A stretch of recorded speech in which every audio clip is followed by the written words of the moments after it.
താങ്കൾക്ക് സ്വാഗതം. താങ്കളുടെ പേരും മറ്റു വിവരങ്ങളും ഈ ചർച്ചയിൽ വെളിപ്പെടുത്താൻ ഞങ്ങൾ ആഗ്രഹിക്കുന്നില്ല. താങ്കൾ ലഹരിക്കെതിരെ ഒരു പോരാട്ടം നടത്തി സ്വന്തം കുഞ്ഞിനെ രക്ഷപ്പെടുത്തി തിരികെ ജീവിതത്തിലേക്ക് കൊണ്ടുവന്ന ആളാണ്. താങ്കൾക്ക് അതിനുശേഷം താങ്കൾ നടത്തിയ അന്വേഷണത്തിൽ എന്തൊക്കെ കാര്യങ്ങളാണ് കണ്ടെത്താൻ കഴിഞ്ഞിട്ടുള്ളത്?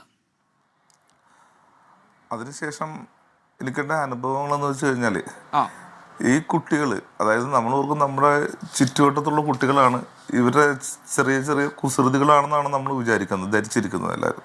പക്ഷെ അതല്ല ഇത്. ഞാൻ മനസ്സിലാക്കിയിടത്തോളം അത് എനിക്കിപ്പോൾ ഇതിൽ ചർച്ചയിൽ പങ്കെടുത്തങ്ങനെ പറയാൻ പറ്റില്ല, പേരും പറയാൻ പറ്റില്ല, ആരൊക്കെയാണെന്നും പറയാൻ പറ്റില്ല. പക്ഷേ ഈ കുട്ടികൾ അന്തർ സംസ്ഥാന ലഹരി കടത്തുകാരും ബൈക്ക് മോഷ്ടാക്കളുമാണ്. ഈ കുട്ടികൾ ബൈക്ക് മോഷ്ടിച്ചിട്ട് വിൽക്കുന്നത് ഇൻസ്റ്റാഗ്രാമിൽ ഇട്ടിട്ടാണ്. 5000 രൂപക്കാണ് ഈ കുട്ടികൾ ഈ ബൈക്ക് വിൽക്കുന്നത്. നമുക്ക് ചിന്തിക്കാൻ പറ്റുമോ?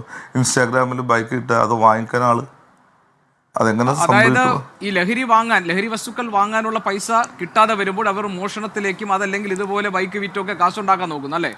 അതെ അതെ. 4 ജില്ലയിൽ പറഞ്ഞോളൂ. അതിൽ ചില കുട്ടികൾക്ക് 4 ജില്ലയിൽ കേസുണ്ട്. പത്തനംതിട്ട, കൊല്ലം, തൃശ്ശൂർ, എറണാകുളം. ഇത്തരം ജില്ലയിൽ കേസുള്ള കുട്ടികൾ വരെ ഇതിലുണ്ട്. ഇപ്പം നമ്മൾ ഉദ്ദേശിക്കുന്നതിൻ്റെ അപ്പുറത്താണ് നമ്മുടെ കാര്യങ്ങൾ കിടക്കുന്നത്. ഇപ്പോൾ ഇന്നലെ ഞങ്ങളുടെ സ്കൂളിലെ ഒരു പഴയ PTA പ്രസിഡൻ്റ് എന്നെ വിളിച്ചത്, ലേഡിയാണ്. ലേഡി വിളിച്ചിട്ട് പറഞ്ഞ് ഒരു കൊല്ലം മുമ്പ് 6ാം ക്ലാസ്സിൽ പഠിക്കുന്ന ഒരു കുട്ടി സ്കൂളിലേക്ക് വരുമ്പോൾ പിങ്ക് പോലീസ് വന്നിട്ട് ബാഗ് പരിശോധിക്കണമെന്ന് പറഞ്ഞു. ബാഗ് പരിശോധിക്കണമെന്ന് പറഞ്ഞപ്പോഴത്തേക്ക് ഈ PTA പ്രസിഡൻറ്റും HM ഒക്കെ ഉണ്ട് അവിടെ. അപ്പോൾ അവർ പറഞ്ഞു, ചെറിയ കുട്ടിയല്ലേ, ബാഗ് പരിശോധിക്കേണ്ട, അതിന് മാനസികമായ ബുദ്ധിമുട്ടുണ്ടാക്കും എന്നൊക്കെ പറഞ്ഞു. അപ്പോൾ ഈ പിങ്ക് പോലീസ് പറഞ്ഞ് അത് ഞങ്ങൾക്കത് ഇൻഫർമേഷൻ കിട്ടിയിട്ടാണ്, നമുക്ക് ബാഗ് പരിശോധിച്ചേ പറ്റുമെന്ന് പറഞ്ഞു. ബാഗ് പരിശോധിച്ചപ്പോഴത്തേക്കും അതിൻ്റെ ബാഗിൻ്റെ ഉള്ളിൽ നിന്ന് കുറേ ചോക്ലേറ്റ്സ് കിട്ടി. അതായത് 150 രൂപ 200 രൂപ ഒക്കെ വില വരുന്ന ചോക്ലേറ്റ്സാണ്. എല്ലാം ഡയറി മിൽക്ക് അങ്ങനെയുള്ള ചോക്ലേറ്റ്സ്. അത് കിട്ടി. അപ്പോൾ ഈ കുട്ടി പറഞ്ഞ ഒരു എടപ്പള്ളിയിലുള്ള ഒരു കടയിൽ നിന്ന് മോഷ്ടിച്ചതെന്നാണ് പറഞ്ഞത്. പക്ഷെ അപ്പോൾ തന്നെ ഈ പോലീസ് അവിടുന്ന് മറ്റുള്ള പോലീസിൻ്റെ സഹായത്തോടെ അവിടെ അന്വേഷണം നടത്തിയപ്പോൾ അതൊന്നും അല്ല സംഭവം. ഈ കുട്ടിയുടെ അമ്മ ലഹരി കടത്തിൻ്റെ കണ്ണിയാണ്. ഈ കുട്ടീനെ ഉപയോഗിച്ച് ഇത്തരം ഡീലിംഗ് നടത്താറുണ്ട്.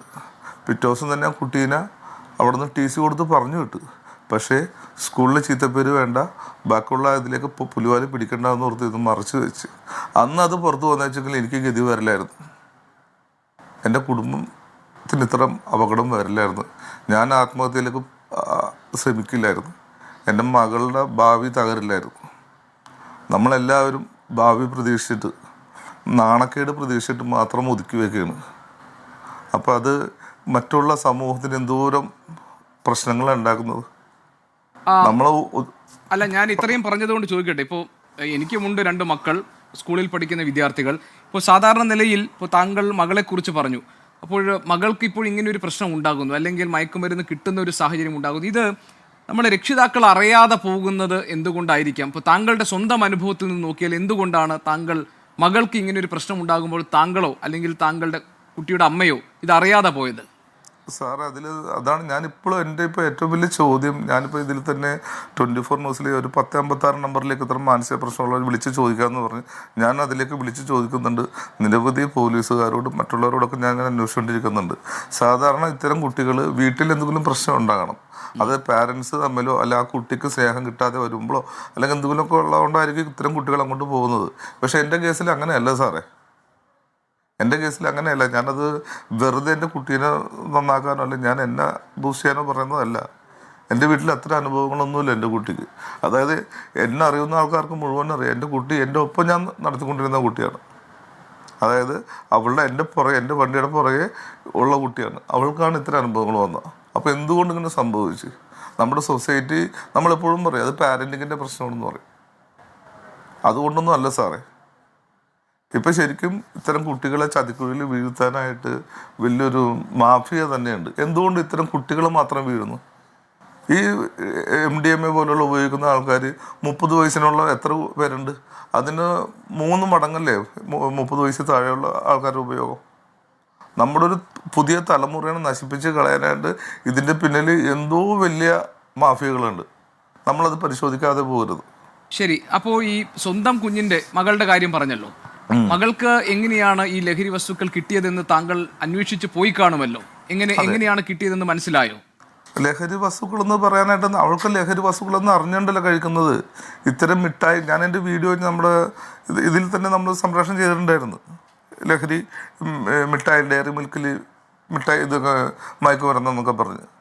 അപ്പോൾ കുട്ടീനെ കാണുമ്പോഴത്തേക്കും ആദ്യം കൊടുത്തത് കിൻഡർ ജോയിലാണ്, പിന്നെ ഡയറി മിൽക്ക്. ഇത്തരം ഇതിലെ കൂടെയാണ് ഇവർക്ക് കൊടുത്തേക്കുന്നത്. പിന്നെ വേറൊന്നൊരു സാധനം കൊടുത്തെന്ന് പറഞ്ഞു, അത് കഴിച്ചിട്ട് അതിനെക്കുറിച്ച് വേറെ ഒന്നും ഒരു ബോധമില്ലാത്ത പോലെ പോയെന്ന് പറഞ്ഞു. അപ്പം നമ്മൾ ഈ ഡയറി മിൽക്കിൽ ഇങ്ങനെ ഇട്ട് കൊടുത്ത കുട്ടികൾ എങ്ങനെ അറിയുന്നത്? അല്ലെങ്കിൽ കിൻഡർ ജോയിൽ ഇട്ട് കൊടുത്ത് എങ്ങനെ അറിയുന്നത്? ജ്യൂസിൽ കലർത്തി കൊടുത്ത് എങ്ങനെ അറിയുന്നത്? കുട്ടികൾ അറിഞ്ഞുകൊണ്ടല്ല കഴിക്കുന്നത്. പക്ഷേ ഈ കലർത്തി കൊടുക്കുക എന്ന് പറയുമ്പോൾ കുട്ടിക്ക് എവിടെ നിന്നാണ് ഈ ചോക്ലേറ്റും മിഠായിയും ജ്യൂസും ഒക്കെ കിട്ടുന്നത്? ആര് വാങ്ങി കൊടുത്തിട്ടാണ്? ഇൻസ്റ്റാഗ്രാമിൽ പരിചയപ്പെട്ടൊരു പയ്യനാണ്, അവനും പയ്യനാണ്. പക്ഷെ ആ പയ്യൻ്റെ പ്രവൃത്തികളാണ് ഞാൻ പറഞ്ഞ അന്തർദേശീയ അന്തർ സംസ്ഥാന ലഹരി കടത്തിൻ്റെയും വാഹനമോഷണത്തിൻ്റെയും കണ്ണികളാണ് അവർ. ഈ പിന്നീട് ഏത് ഘട്ടത്തിലാണ് താങ്കൾക്ക് ഇപ്പോൾ മകൾക്ക് ഇങ്ങനെ ഒരു അപകടം ഉണ്ടെന്ന് മനസ്സിലായത്? അത് ഈ പയ്യൻ്റെ ഒരു ശല്യം സഹിക്കാതെ പയ്യൻ വീട്ടിൽ വന്നു ഒരു ദിവസം. അങ്ങനെയാണ് ഞങ്ങൾ പ്രശ്നം പിടിച്ച് പിന്നെ അങ്ങനെ അതിൻ്റെ പുറകെ ചോടെ പിടിച്ചു പോയപ്പോഴാണ് എനിക്കിത് മനസ്സിലായത്.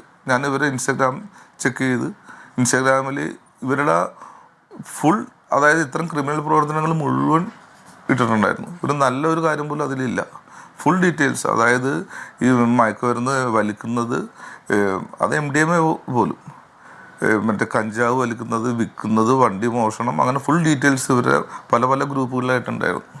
ഞാനതെല്ലാം ഡൗൺലോഡ് ചെയ്ത് സാർ ഇതിൽ വേറൊരു സംഭവം എന്ന് വെച്ച് കഴിഞ്ഞാൽ, വേറെ സ്കൂളിൽ പഠിക്കുന്ന, അതായത് ഒരു പെൺകുട്ടികൾ മാത്രം പഠിക്കുന്ന ഒരു സ്കൂളിലെ കുട്ടികൾ അവർ ടൂർ പോകുമ്പോൾ ഇവനോട് പറയുന്നുണ്ട്, ഞങ്ങൾക്ക് 1 ലിറ്റർ മാംഗോ ചില്ലി വേണം. അത് 8ാം ക്ലാസ്സിലെ പെൺകുട്ടികളാണ് പറയുന്നത്. എന്നിട്ട് പൈസ അയച്ചു കൊടുക്കുന്നുണ്ട്. അപ്പോൾ ഇതെല്ലാം സംഭവിക്കുന്നുണ്ട്. പിന്നെ 2 പെൺകുട്ടികളുടെ ഫോട്ടോ, അപ്പോൾ ഇവർ തമ്മിലുള്ള ചാറ്റിങ്ങാണ്. അതിൽ നമുക്ക് ഒരു തെറിയാണ് ഉപയോഗിക്കുന്നത്. എന്നിട്ട് പറയുന്നുണ്ട് നമുക്ക് ഇവളവരെ മറ്റവർക്ക് വിറ്റാലാന്ന്. പിന്നെ വേറൊരു ചാറ്റിങ്ങിൽ പറയണത് എന്താണെന്ന് വെച്ച് കഴിഞ്ഞാൽ, ഈ ഇപ്പം നമ്മളിവിടെ കുട്ടികൾ ആളെ കൊല്ലണ കണ്ടില്ലേ, അതൊന്നും വെറുതെ സംഭവിച്ചു പോണതല്ല. ഇതിൻ്റെ ഉപയോഗം കൊണ്ട് സംഭവിക്കുന്നതാണ്. ഇതിൽ ആ ചാറ്റിങ്ങിൽ ഇവർ പറയുന്നത് എന്താണെന്ന് വെച്ച് കഴിഞ്ഞാൽ, ഈ ആളെ കൊല്ലണ ഇതേതാണ്, എന്താ പറയണ ചാനലല്ല അത്. അപ്പോൾ ഇവർ മറുപടി അതിൻ്റെ പേര് പറഞ്ഞു കൊടുക്കുന്നുണ്ട്, ഇതാണ് അതൊന്നും. അപ്പം അങ്ങനെ ഇത്തരം പിള്ളേരുടെ അന്വേഷണങ്ങളെല്ലാം ഈ രീതിയിലാണ് പോകുന്നത്. അല്ല, പിന്നെ ഈ മകൾ ഇങ്ങനെ പ്രശ്നത്തിൽപ്പെട്ടു, ഇപ്പൊ താങ്കൾ പറഞ്ഞത് അവരറിയാതെ തന്നെ മയക്കുമരുന്നിന് അടിമയായി എന്ന് അറിഞ്ഞ ശേഷം ഈ പയ്യന്റെ കാര്യവും താങ്കൾ അന്വേഷിക്കുന്നു. ഈ കാര്യങ്ങളൊക്കെ കണ്ടെത്തി. ഇപ്പോൾ ഈ പയ്യൻ ഈ അന്തർ സംസ്ഥാന ലഹരി വിൽപ്പന അല്ലെങ്കിൽ ആ മാഫിയയുടെ ഏജന്റിൽ കണ്ണിയിൽപ്പെട്ട ആളാണെന്ന് പറഞ്ഞല്ലോ. അതിനുശേഷം പിന്നീട് താങ്കൾക്ക് എന്തെങ്കിലും ഭീഷണിയോ ഇതറിഞ്ഞ ശേഷം താങ്കളെ അവർ സമീപിക്കാൻ ശ്രമിക്കുകയോ വിരട്ടുകയോ എന്തെങ്കിലും ചെയ്തോ? ഇവർ അതിനുശേഷം ഇൻസ്റ്റാഗ്രാമിൽ മെസ്സേജ് അയച്ചു. അപ്പം ഞാൻ തിരിച്ച് അവരോട് പറഞ്ഞു, ഇനി ഏത് പ്രൊഫൈലിൽ നിന്ന് മെസ്സേജ് വന്നു കഴിഞ്ഞാലും ഞാനത് പോലീസിൽ പരാതിപ്പെടും, മാധ്യമങ്ങൾക്ക് കൊടുക്കുമെന്ന് പറഞ്ഞു. അപ്പോൾ അവർ എന്നോട് തെറിയാണ് തിരിച്ചെഴുതി കിട്ടും. ഞാനത് അങ്ങനെ തന്നെ പോലീസിന് കൊടുത്ത് ഈ കുട്ടീനെ വിളിപ്പിച്ച്. അപ്പോൾ അവർ പറഞ്ഞ് ഇത്തരം കാര്യങ്ങൾ പബ്ലിഷ് ചെയ്തുകൊണ്ട് എന്നോടുള്ള ദേഷ്യമാണെന്ന് പറഞ്ഞു. അപ്പോൾ അത് അവർ അങ്ങനെ പറയണമെങ്കിൽ അതിൻ്റെ അപ്പുറത്തോട്ട് ദേഷ്യമൊക്കെ അവർക്ക് നിൽക്കേണ്ട. അതൊന്നും എന്നെ ബാധിക്കുന്ന പ്രശ്നങ്ങളല്ല. ഈ ഇപ്പോൾ ഏറ്റവും കൂടുതൽ താങ്കൾക്കറിയാമല്ലോ, ഇപ്പോൾ സ്കൂളുകൾ കേന്ദ്രീകരിച്ച് വരെ ഇതിൻ്റെ വിൽപ്പന വളരെ വ്യാപകമായിട്ടുണ്ട്. അതായത് 15 മിനിറ്റ് കൊണ്ട് കേരളത്തിൻ്റെ ഏത് പ്രദേശത്തേക്കും ഈ രാസലഹരി വസ്തുക്കൾ എത്തിക്കാൻ പറ്റുന്ന രീതിയിലേക്ക് ഈ ലഹരി മാഫിയയുടെ വല നീണ്ടുകിടക്കുന്നുണ്ട്. അപ്പോൾ ഈ സാധാരണ നിലയിൽ നമ്മൾ ആശ്രയിക്കുന്നത് ഇപ്പോൾ എക്സൈസിനെയാണ്, പോലീസിനെയാണ്, അവരുടെ അന്വേഷണ വിഭാഗങ്ങളെയാണ്. അപ്പോൾ താങ്കൾക്ക് ഈ അനുഭവം ഉണ്ടായ ശേഷം പോലീസിനെയും എക്സൈസിനെയും ഒക്കെ വിവരം അറിയിച്ചിട്ട് എങ്ങനെയായിരുന്നു അവരുടെ പ്രതികരണം? അവരും ഇതിപ്പോൾ മൈനേഴ്സ് ആയതുകൊണ്ട്, പ്രായപൂർത്തിയാകാത്ത കുട്ടികളായതുകൊണ്ട് ഒന്നും ചെയ്യാൻ കഴിയില്ല എന്ന് പറഞ്ഞ് കൈമലർത്തുകയായിരുന്നു. അവർ അന്വേഷണങ്ങളും ഇടപെടലുകളൊക്കെ നമുക്ക് തൃപ്തികരമാണ്. പക്ഷേ അതിൻ്റെ ബാക്കിയുള്ള നടപടി എങ്ങോട്ട് പോകണമെന്ന് എനിക്കറിയില്ല. പിന്നെ പക്ഷേ അവരുടെയൊക്കെ ഒരു പരിമിതി എന്ന് പറഞ്ഞാൽ കുട്ടികൾക്ക് പ്രായപൂർത്തിയായിട്ടില്ല. അതായത് ഈ 18 വയസ്സെന്നുള്ള സംഭവം ഉണ്ടല്ലോ സാർ, അതൊന്നും മാറ്റണം.